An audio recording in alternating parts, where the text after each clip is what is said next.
Assalamualaikum warahmatullahi wabarakatuh. Perkenalkan, nama saya Fia Rosi Anggraini dari Prodi Komputer Akuntansi kelas 1B dengan NIM 203202024. Di sini saya akan membuat video sebagai tugas penilaian tengah semester Pendidikan Agama Islam. Warahmatullahi wabarakatuh. Di sini saya akan menyampaikan rangkuman materi atau kuliah pendidikan agama Islam, yaitu bab pertama tentang manusia dan agama, kejadian manusia dan alam semesta, asal mula kehidupan di bumi. Dalam teori evolusi diketahui bahwa binatang lebih dahulu ada sebelum manusia purba, dan pada Al-Quran juga digambarkan bahwa binatang lebih dahulu ada sebelum Nabi Adam alaihissalam. Asal-usul manusia menurut ilmu pengetahuan, yaitu menurut teori Darwin. Manusia berasal dari kera, yaitu di mana makhluk sejenis kera mengalami evolusi kemudian menjadi manusia. Asal-usul manusia menurut Al-Quran. Manusia pertama ialah Nabi Adam alaihissalam, dan manusia kedua ialah Hawa. Nabi Adam alaihissalam diciptakan Allah Subhanahu wa taala dari tanah, dan Hawa diciptakan dari tulang rusuk Nabi Adam alaihissalam. Dalam Al-Quran telah dijelaskan bahwa manusia diciptakan dari saripati, dari tanah, kemudian air mani yang dijadikan sesuatu yang melekat, kemudian dijadikan segumpal darah, dan segumpal darah itu dijadikan segumpal daging, kemudian dijadikan tulang belulang. Kemudian lalu tulang belulang itu dibungkus dengan daging, kemudian dijadikannya makhluk. Maha suci Allah, pencipta yang paling baik. A'udzu billahi minasyaitonir rajim. Bismillahirrahmanirrahim.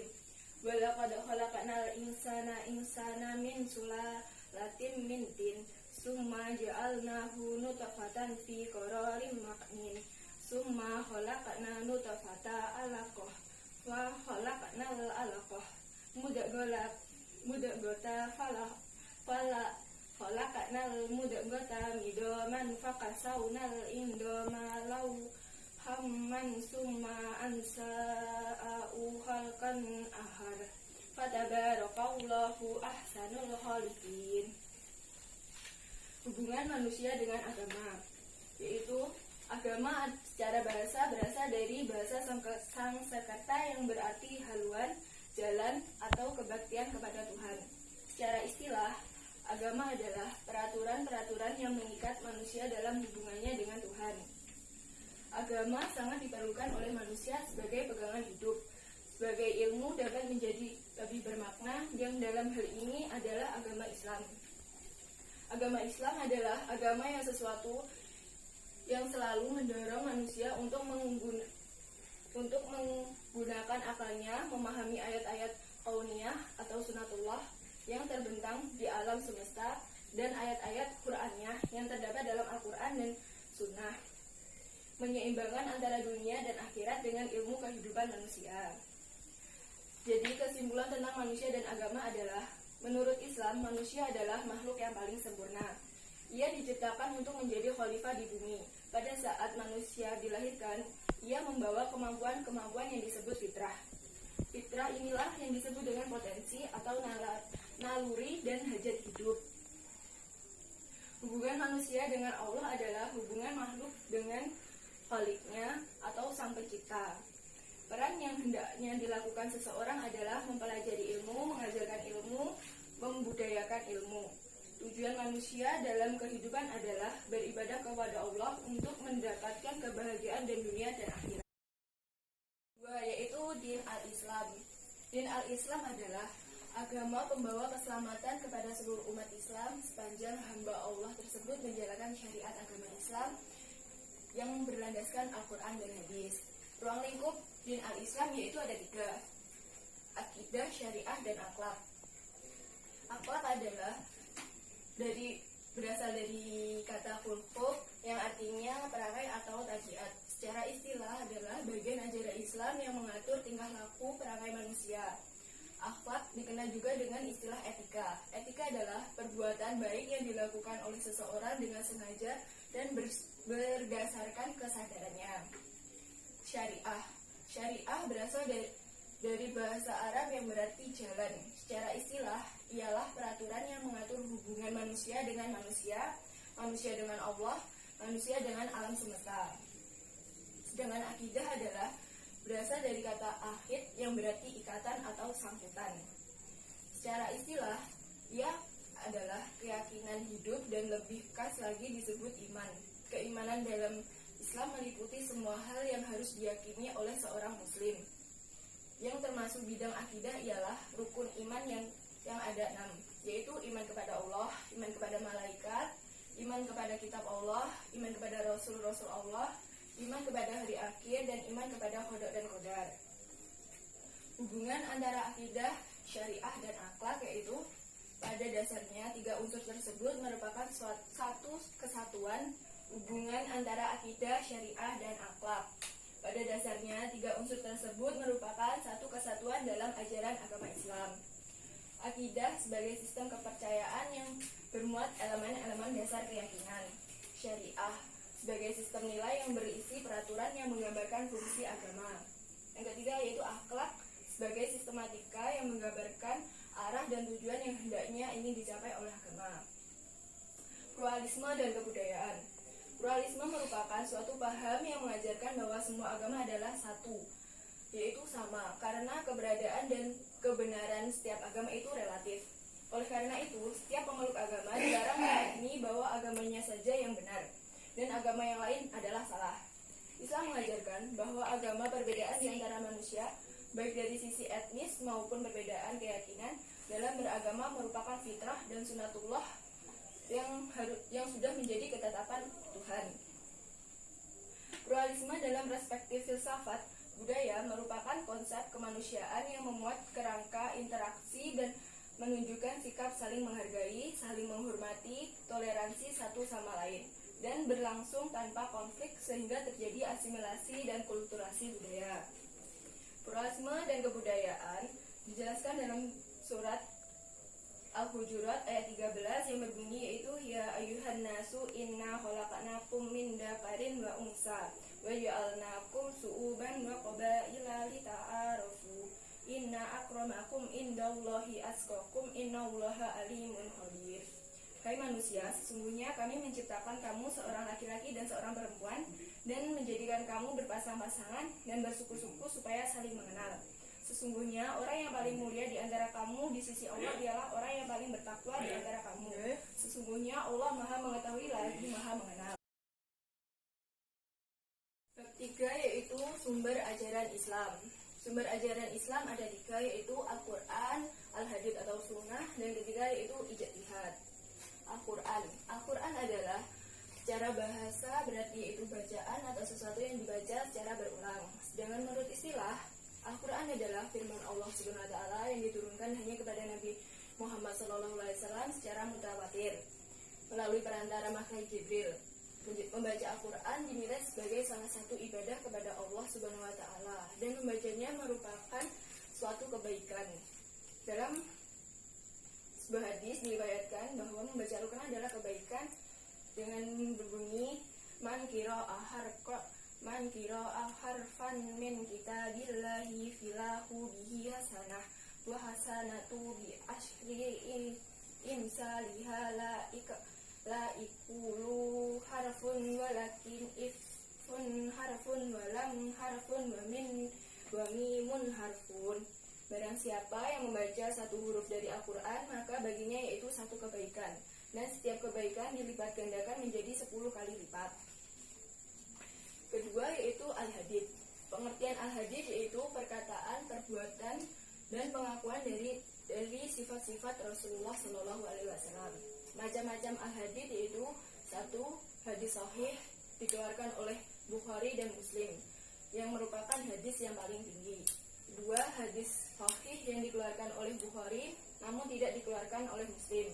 3. Hadis sahih yang dikeluarkan oleh Muslim namun tidak dikeluarkan oleh Bukhari. Ketiga yaitu ijtihad. Pengertian ijtihad secara bahasa adalah mencurahkan pikiran dengan bersungguh-sungguh. Secara istilah, proses penetapan hukum syariat dengan mencurahkan seluruh pikiran, tenaga secara bersungguh-sungguh. Jadi, ijtihad adalah usaha yang sungguh-sungguh yang sebenarnya dapat dilakukan oleh siapa saja yang sudah berusaha mencari ilmu untuk memutuskan suatu perkara yang tidak dibahas dalam Al-Quran maupun hadis. Masalah-masalah yang diijtihadkan yaitu masalah yang belum diijma', masalah yang ditunjukkan oleh nas yang tidak pasti baik dari segi kebenarannya maupun hukum. Kedua, masalah-masalah baru yang belum ditegaskan hukumnya dalam nas. Tiga, yaitu masalah-masalah yang diketahui iklat atau alasan hukumnya seperti dalam masalah muamalah. Syarat-syarat orang yang melakukan ijtihad. Pertama, harus memahami tentang ayat dan sunnah terkait dengan hukum. Hukum memahami berbagai masalah yang telah diijma'kan oleh para ahlinya. Tiga, harus memahami secara mendalam tentang seluk-beluk qiyas. Selanjutnya yaitu bab terakhir, bab 4 tentang kerangka ajaran agama Islam. Pokok ajaran Islam ada 3, akidah, akhlak, dan syariah. Akidah merupakan akar atau dasar setiap perbuatan yang akan dilakukan oleh manusia. Syariah yaitu perbuatan-perbuatan yang merupakan wujud dari akidah. Dengan akhlak, setiap atau perilaku dari pelaksanaan akidah dan syariah. Tujuan mempelajari akidah yaitu menghindarkan diri dari pengaruh kehidupan yang sesat, menjaga dari kemusyrikan, membina diri menjadi pribadi yang lebih takwa, menuntun dan mengembangkan dasar ketentuan yang telah ada sejak lahir. Tujuan mempelajari syariah yaitu ihtiram al-aqwah yang artinya menghormati ciptaan-ciptaan Allah Subhanahu wa taala. Ikram an-nas, memuliakan manusia. Hifzul uhwan yang artinya menjaga negara. Hiyadatul umrah, memakmurkan atau menambahkan kemakmuran. Tujuan dari mempelajari akhlak itu sendiri yaitu ilmu akhlak menuntun pada kebaikan, membina kerukunan hidup bertetangga, bermasyarakat. Ilmu akhlak akan meningkatkan derajat kehidupan manusia. Ilmu akhlak akan menyempurnakan iman dan membina remaja dalam beretika maupun membina dalam pergaulan umum. Dari 3 unsur tersebut dapat dibedakan, tetapi tidak bisa dipisahkan dan merupakan satu kesatuan dalam ajaran Islam. Diriwayatkan dalam sebuah dalil yaitu waliya'lamal ladina utu ilma annahu haqqu min rabbika fayuminu bihi wa tukhbita lahu qulubuhum wa innallaha lahadil ladina amanu ila siratim mustaqim. Yang artinya yaitu dan agar orang-orang yang telah diberi ilmu meyakini bahwasanya Al-Quran itulah yang hak dari Tuhanmu, lalu mereka beriman dan tunduk hati mereka kepadanya dengan sesungguhnya Allah adalah pemberi petunjuk bagi orang-orang yang beriman dan bertakwa pada jalan yang lurus. Aliran-aliran yang berkembang dalam lapangan akidah, syariah, dan akhlak yaitu mazhab akidah. Pertama, mazhab Syiah, yaitu kelompok yang fanatik memihak kepada Ali di perang Siffin. 2. Mazhab Khawarij, pihak yang menyalahkan Ali maupun Muawiyah dalam perang Siffin, bahkan menuduh mereka semua adalah golongan kafir.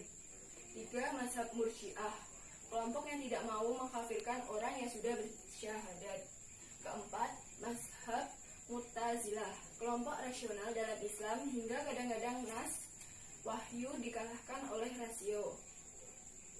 Golongan Ahlu Sunnah wal Jamaah adalah sebuah mazhab yang artinya golongan pengikut sunnah dan jamaah. Ketika sebagian umat Islam tergolong kepada mazhab-mazhab yang cenderung menyimpang dari Al-Quran dan Sunnah, Ahlu Sunnah ini yang paling konsisten dengan sunnah yang ada dalam Al-Quran dan hadis. Golongan ini disebut dengan golongan Sunni. Kedua, mazhab akhlak, yaitu tasawuf akhalik. Secara etimologi berarti membersihkan tingkah laku atau saling membersihkan yang menjadi sarana atau sebuah tataan dasar untuk menjaga akhlak manusia atau dalam bahasa sosialnya moralitas masyarakat. Kedua, tasawuf falsafi. Tasawuf yang ajarannya memadukan antara visi institutif dan visi rasionalis. Tasawuf ini menggunakan terminologi filosofi dalam mengungkapkannya yang berasal dari berbagai macam-macam ajaran filsafat yang telah mempengaruhi para tokohnya. 3. Tasawuf irfani.